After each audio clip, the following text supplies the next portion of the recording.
बापू की आत्मकथा सत्य के प्रयोग के पिछले अध्याय में आपने सुना कि गांधी जी के विलायत निवास के आखिरी साल में शाकाहारियों का एक सम्मेलन हुआ जिसमें गांधी जी भी शामिल हुए और जीवन में पहली बार गांधी जी पर स्त्री के प्रति आकृष्ट हुए, परंतु ईश्वर ने उन्हें बचा लिया। गांधी जी के अनुसार यदि मन में निर्मलता और स्वभाव में नम्रता हो तो ईश्वर सदैव साथ देते हैं। इसी कड़ी में आइए सुनते हैं महात्मा गांधी की आत्मकथा सत्य के प्रयोग से अध्याय नारायण हेमचंद्र। इन्हीं दिनों स्वर्गीय नारायण हेमचंद्र विलायत आए थे। लेखक के रूप में मैंने उनका नाम सुन रखा था। मैं उनसे नेशनल इंडियन एसोसिएशन की मिस मैनिंग के घर पर मिला। मिस मैनिंग जानती थी कि मैं सबके साथ हिल मिल नहीं पाता। जब मैं उनके घर जाता तो मुंह बंद करके बैठा रहता, कोई बुलवाता तभी बोलता। उन्होंने नारायण हेमचंद्र से मेरी पहचान कराई। नारायण हेमचंद्र अंग्रेजी नहीं जानते थे। उनकी पोशाक अजीब थी। बेडौल पतलून पहने हुए थे, ऊपर सिकुड़नों वाला, गले पर मैला बादामी रंग का कोट था। नेकटाई या कॉलर नहीं थे। कोट पारसी तर्ज का पर बेढंगा था। सिर पर ऊन की गूंथी हुई झब्बेदार टोपी थी। उन्होंने लंबी दाढ़ी बढ़ा रखी थी। कद इकहरा और ठिगना कहा जा सकता था। मुंह पर चेचक के दाग थे। चेहरा गोल, नाक न नुकीली न चपटी। दाढ़ी पर उनका हाथ फिरता रहता। सारे सजे धजे लोगों के बीच नारायण हेमचंद्र विचित्र लगते थे और सबसे अलग पड़ जाते थे। मैंने आपका नाम बहुत सुना है, आपके कुछ लेख भी पढ़े हैं। क्या आप मेरे घर पधारेंगे? नारायण हेमचंद्र की आवाज कुछ मोटी थी। उन्होंने मुस्कुराते हुए जवाब दिया, आप कहाँ रहते हैं? स्टोर स्ट्रीट में। हाँ, तब तो हम पड़ोसी हैं। मुझे अंग्रेजी सीखनी है, आप मुझे सिखाएंगे? मैंने उत्तर दिया, अगर मैं आपकी कुछ मदद कर सकूं तो मुझे खुशी होगी। मैं अपनी शक्ति भर प्रयत्न अवश्य करूंगा। आप कहें तो आपके स्थान पर आ जाया करूं?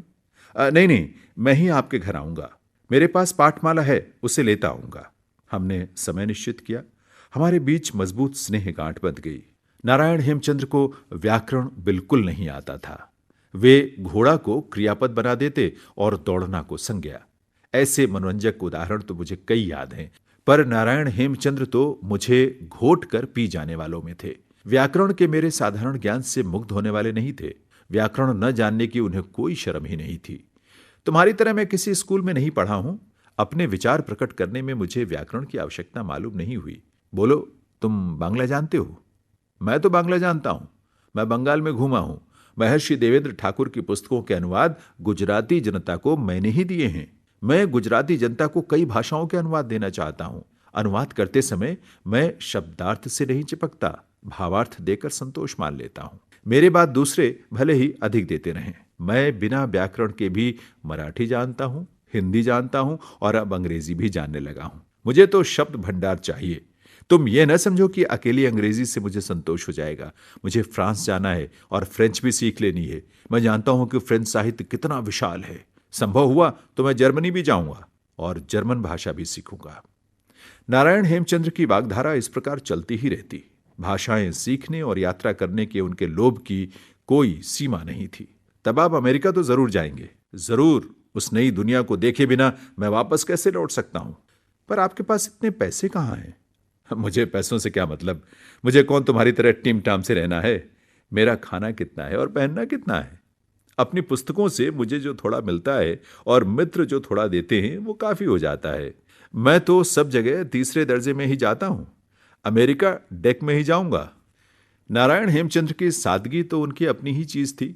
उनका निखालिसपना भी वैसे ही था। अभिमान उन्हें छू तक नहीं गया था, लेकिन लेखक के रूप में अपनी शक्ति पर उन्हें आवश्यकता से अधिक विश्वास था। हम रोज मिला करते थे। हम में विचार और आचार की पर्याप्त समानता थी। दोनों शाकाहारी थे। दोपहर का भोजन अक्सर साथ ही किया करते थे। ये मेरा वो समय था जब मैं हफ्ते के 17 शिलिंग में अपना निर्वाह करता और हाथ से भोजन बनाता था। कभी मैं उनके मुकाम पर जाता तो किसी दिन वो मेरे घर आ जाते। मैं अंग्रेजी ढंग की रसोई बनाता था। उन्हें देसी ढंग के बिना संतोष ही ना होता। दाल तो होनी ही चाहिए। मैं गाजर वगैरह का झोल यानी सूप बनाता तो इसके लिए वे मुझ पर तरस खाते। वे कहीं से मूंग खोज कर ले आए थे। एक दिन मेरे लिए मूंग पकाकर लाए और मैंने उन्हें बड़े चाव से खाया। फिर तो लेन देन का हमारा ये व्यवहार और आगे बढ़ा। मैं अपने बनाए पदार्थ उन्हें चखाता और वे अपनी चीजें मुझे चखाते।